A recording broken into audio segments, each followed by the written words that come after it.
Sa nakaraang video ay natapos tayo na kung saan ay sinabi ng Yin Gale Feline Lord sa grupo ng ating bida na kung sino ang mauunang lalahok sa kanila sa Mount Wufeng hideout ay kailangan na ipaalam ng mga ito sa kanya matapos makuha ang mismong araw ng kanilang paglahok.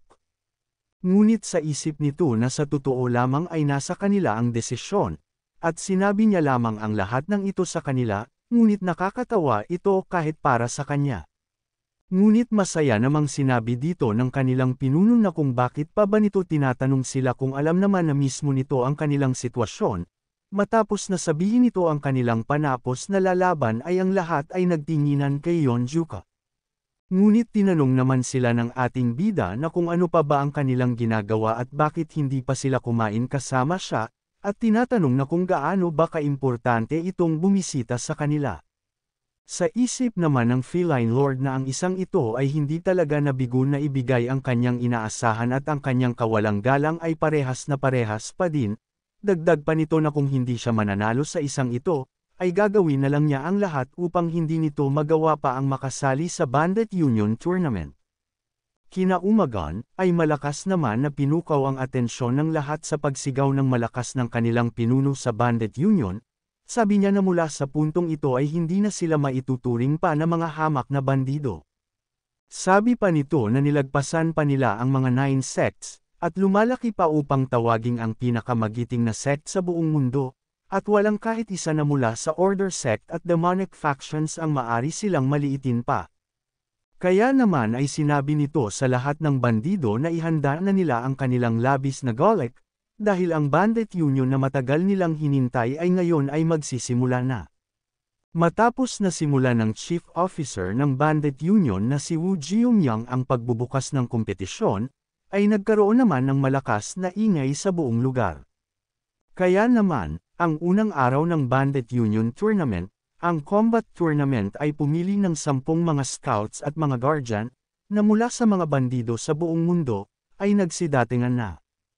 Nang dahil dito, ay nag-umpisa ng magkaroon ng mga hidwaan sa mga pagitan ng mga pinuno ng mga mountain hideout dahil sa kanilang mga pagmamalaki sa kanilang mga sariling lakas at kakayahan. Habang nagaganap naman ito sa harapan ng grupo ng ating bida, ay napapatanong naman ito na kung bakit naman sila nag-aaway sa harapan ng ibang mga mountain hideout. Sabi naman sa kanya ng isa na sa tingin niya na mukhang kailangan nilang makisali sa kahit isang kategorya sa Bandit Union Tournament, kaya naman ay tinanong niya ito na kung ayos lamang ba na ganito lamang sila. Ngunit sabi naman niya dito na kahit siya ay hindi niya rin alam ang gagawin, sa nangyayari naman ay tahimik lamang na nagmamasid sa may bandang likudan ng ating bida na si Yeonjuka. Nang mag-umpisa na ang kompetisyon, ay malakas naman na inanunsyo ng tagapamahala na kung mayroon bang nais na magtungo sa harapan bilang ang unang magiging kalahok para sa Grand Bandit Union Tournament, sa sinabing ito ng tagapamahala, ay mabilis naman na nagpuntahan ang ilan sa mga pinuno ng mga mountain hideout patungo sa gitna ng paglalabanan. Nang makalapag naman ang isa, ay namanghan naman ang mga nanunood. Matapos ay nagpakilala ito at sinabi na siya si Lim yung Luna leader ng Mount Yangma, at sinabi nito na kung mayroon ba na kung sino dito ang nais siyang bigyan ng leksyon. Nang bigla naman siyang napalingon dahil sa mayroong dumating sa kanyang harapan, mayabang naman na sinabi nito na siya si Mok Ji-yib, ang pinuno ng Mount Daebong hideout ay personal siyang bibigyan ng leksyon. Dahil dito ay bigla naman itong napatawa, at tinanong ang dumating na kung bakit nito ipinagkakalat sa buong paligid ang wanted poster nito. Sa nangyari naman ay nainis dito ang pinuno ng Mount Daebong sa pang-asar nito sa kanya, kaya naman ay agad niya itong sinugod.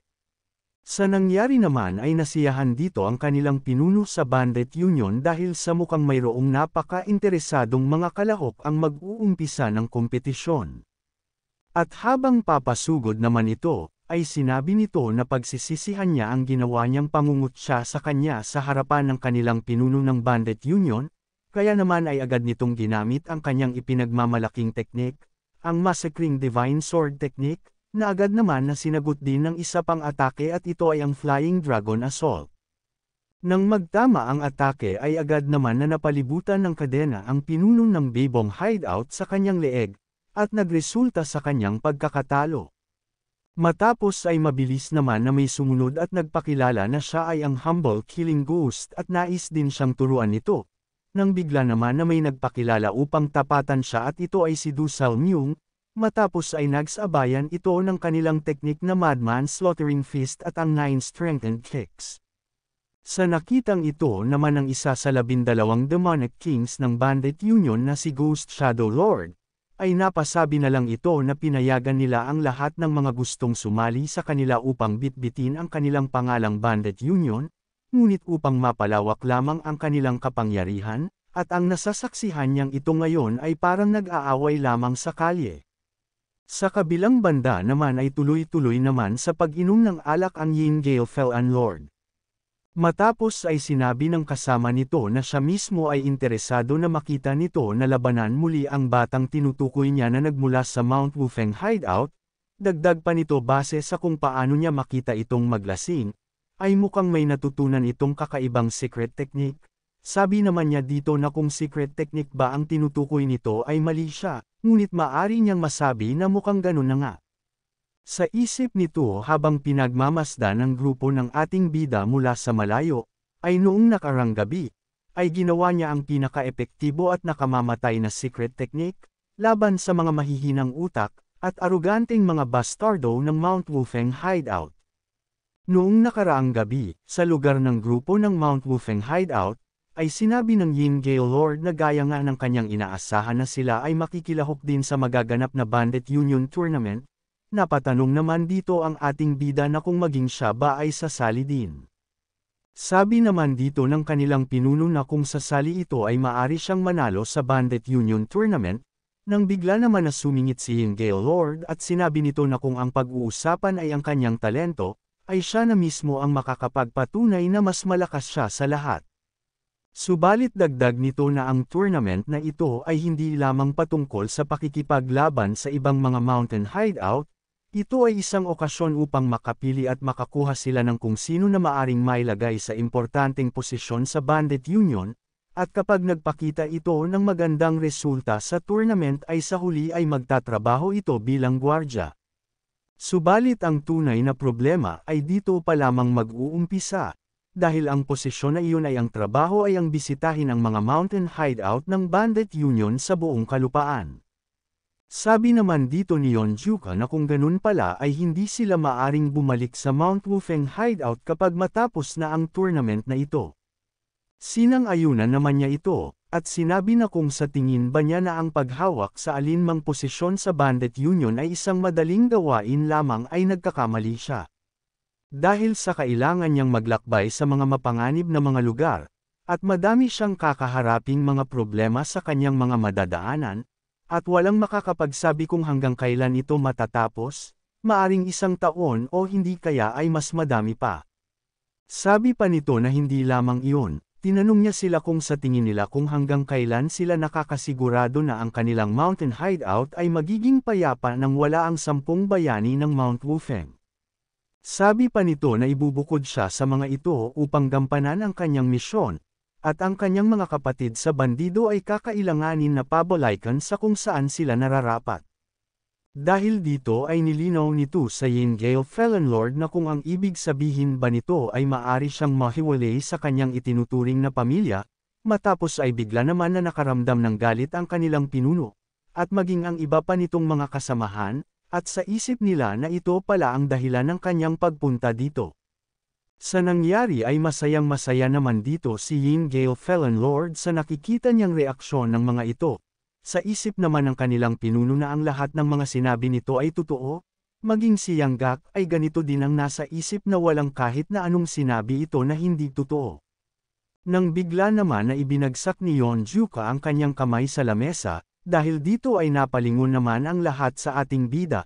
Matapos ay sinabi nito na kung ito ang nais ng Yin Gale Felan Lord na mangyari, ay hindi na ito magdadalawang isip pa na lumapit sa apoy.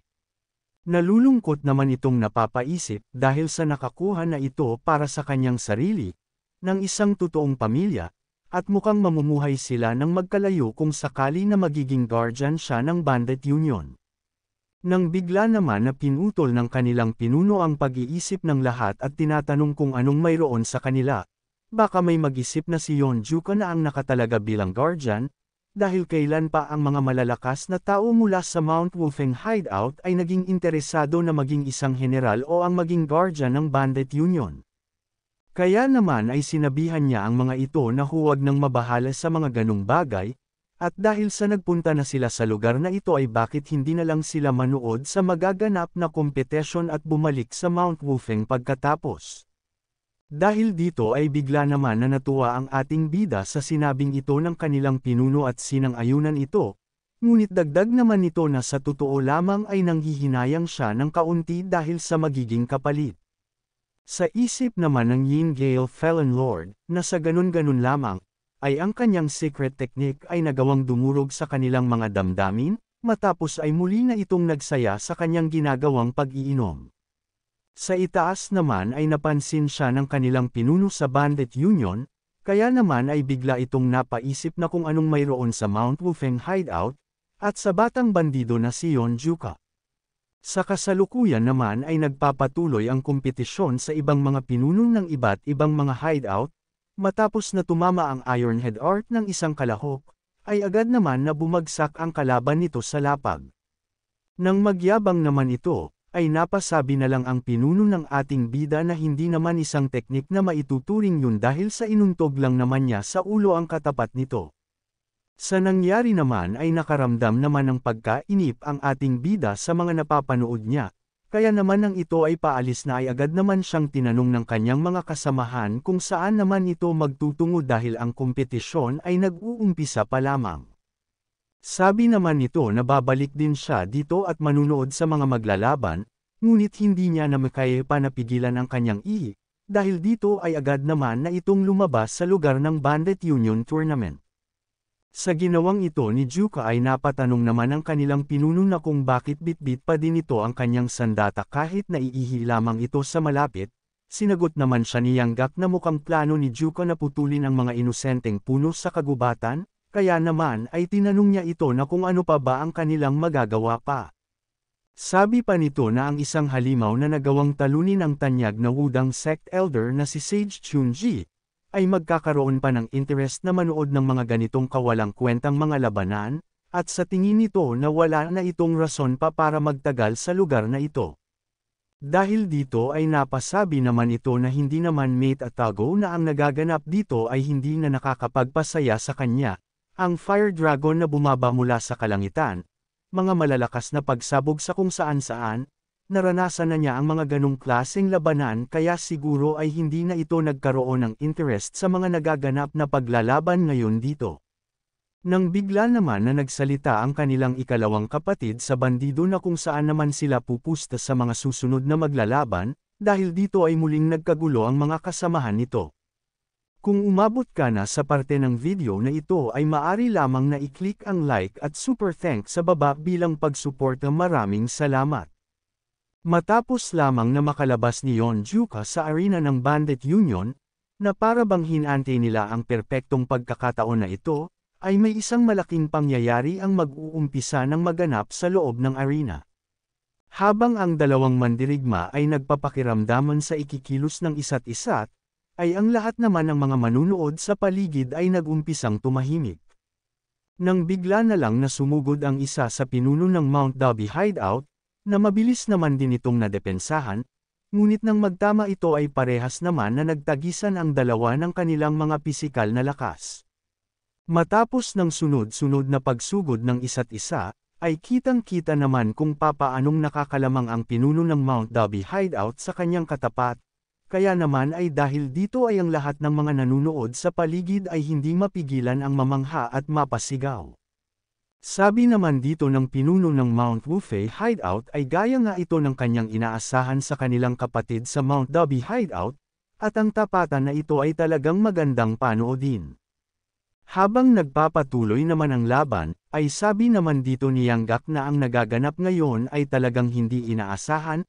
Tinanong naman ito ng kanilang pinuno na kung anong sinasabi nitong labis na hindi inaasahan, at hindi ba nito nakikita na ang kabilang partido ay malapit na sa kanyang pagkatalo.